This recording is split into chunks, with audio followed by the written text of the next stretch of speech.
Tu es possédée. Hi. Ok, c'est-à-dire, toi, tu étais une vendeuse de piment, une poclée en Suisse. Oui. Et voilà comment, parmi tes clients, celui qui est devenu ton mari aujourd'hui était ton client et il a fini par tomber amoureux de toi. Il t'a demandé d'arrêter cette activité-là et il t'a marié et tu as quitté la Suisse pour venir vivre avec lui ici en France. Sauf que... Non, justement, j'étais en France et je suis venue en Suisse. Ah, d'accord. Ok, donc tu étais en France et tu allais vendre le piment en Suisse. Et voilà comment parmi tes clients en Suisse là-bas, il y a un qui t'a aimé, qui dit d'arrêter de vendre le piment. Il t'a marié et tu vis maintenant en Suisse là-bas avec lui. Sauf que toi, tu aimes le jeton. Toi, tu aimes le jet. C'est pour ça que tu vendais le piment. Non seulement tu vendais le piment pour le jet, et puis tu vendais le piment parce que tu aimes aussi les bangalas. Bon, c'était plus pour la situation, quoi. Ah ouais, ouais, tu aimes bien, ouais, tu aimes aussi le brassage, hein, bangalastique. Ça là, tu vois bangala jaune, tu vois noir, caramel, là, très bleu. En tout cas, tout type, les névreux, les néreux, les finden. Moi, j'ai les grosses tétanes, les fitinini. Oui, parce qu'il y a des petites têtes qui évoluent. C'est-à-dire que il y a des bangalas, même la tête est petite. Hein. C'est vers la descente là que tout devient un truc. Toi-même, tu ne comprends pas. Tu dis, mais attends, la tête est en bas ou même c'est en haut? En tout cas, anyway. Ma coach, quand tous les jours tu es avec les Yougos ici et qui te montrent que tout ce qu'ils veulent c'est les gréliques, tu te dis que bon, au moins il faut financer ça, quoi. Oui, oui, mais tu as raison de ta part. Tu as raison. Donc, ça veut dire que le monsieur là maintenant, voilà, il te marie. Tu ne vois pas le jet.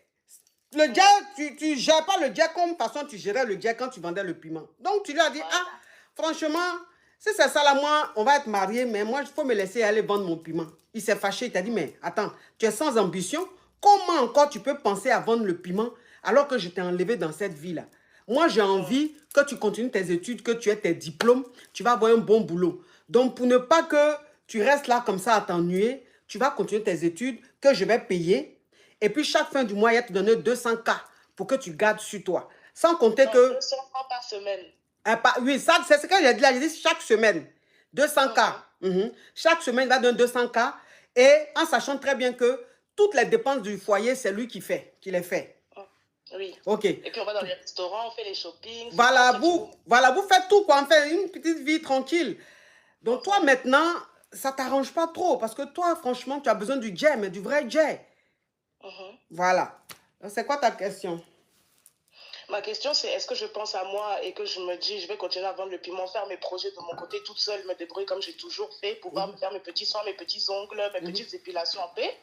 Ou est-ce que j'écoute ce que le monsieur dit? Parce que c'est vrai qu'il m'a quand même emmené dans des beaux endroits, il m'a acheté des belles choses, il est quand même là, bon.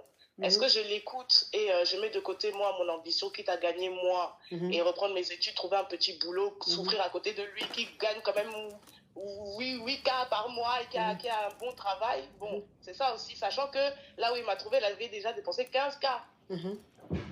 Donc voilà, je me demande pourquoi moi, quand c'est pour moi, je lui demande le jet, il me dit que c'est beaucoup, alors que je sais qu'il a dépensé beaucoup là où il m'a trouvé, quoi.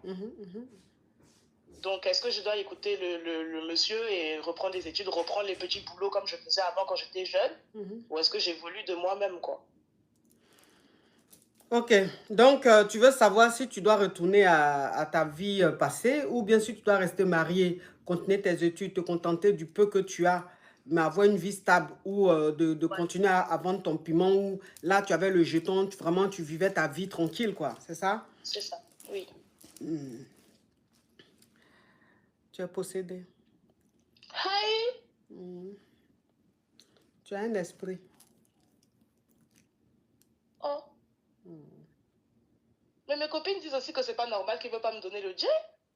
Non, faut laisser tes copines là. J'ai dit tu as un esprit. Tu sais comment on appelle ton esprit? C'est l'esprit de McDo. Non, pas McDo, c'est l'esprit de Asek Kotoko. C'est quoi? Ah, Asek Kotoko, tu ne connais pas.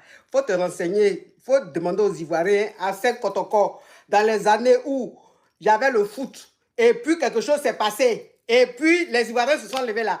Asek Kotoko, tu as l'esprit d'Asek Kotoko, parce que je ne comprends pas. Quand même, tu vends piment. Tu trouves quelqu'un qui te dit, faut quitter dans vie de piment là, viens. Maman, tu es intelligente, continue tes études, tu vas avoir diplôme, tu as travaillé. Je te donne 2K, 200K par semaine.